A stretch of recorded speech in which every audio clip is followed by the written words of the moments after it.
It is AAPI Heritage Month, and guess what? Your girl is AAPI!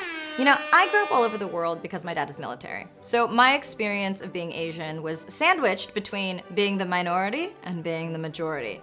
When I was really young, I was in North Carolina, surrounded by white people, with zero idea that I was Asian.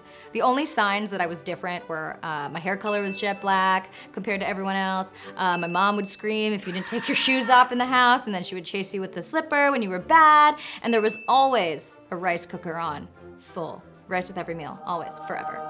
My parents actually like to tell this story that when I was a toddler, my favorite word was help.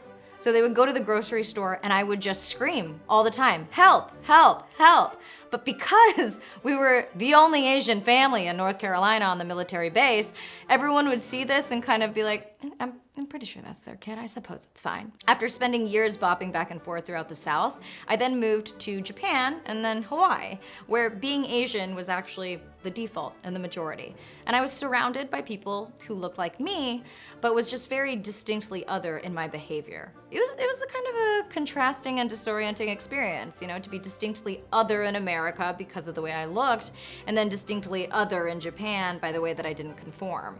This led to a slew of identity issues. But ultimately, I would say I have a wonderful sense of bicultural identity, of America's individualism meeting Japan's sense of community. And the Asian experience is not a monolith. We know this, especially when you're mixed. You know, sometimes people are surprised to hear that I'm also Hawaiian and Filipino. And growing up, I really struggled with how to identify, with which do I identify, because I am a mix of so many things. And it was simultaneously really overwhelming and constraining. Growing up Asian means reckoning with your dual identities and senses of obligation to represent what those are.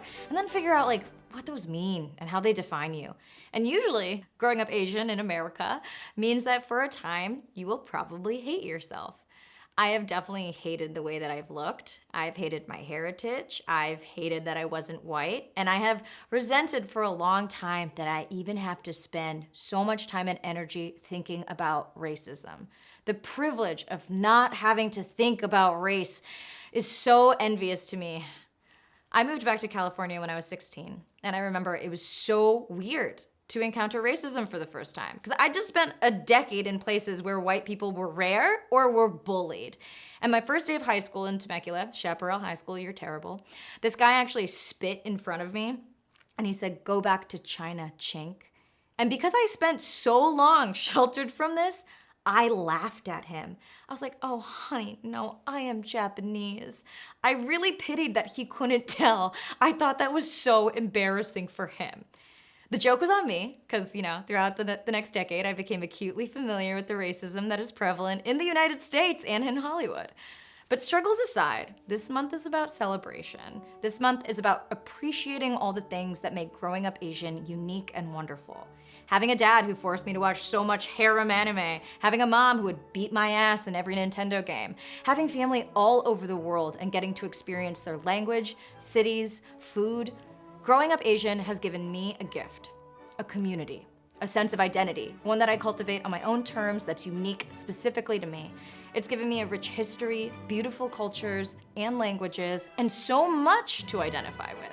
You know, as a kid, growing up mixed felt like a curse because it felt like you weren't any one thing, you didn't fit anywhere, and you weren't enough. As an adult, I know that being mixed means that I can relate and identify with so many aspects of myself and my culture, and that I can look at the contributions of so many of these communities and feel proud. I'm Akana, and I'm a proud Asian American. Happy AAPI Heritage Month.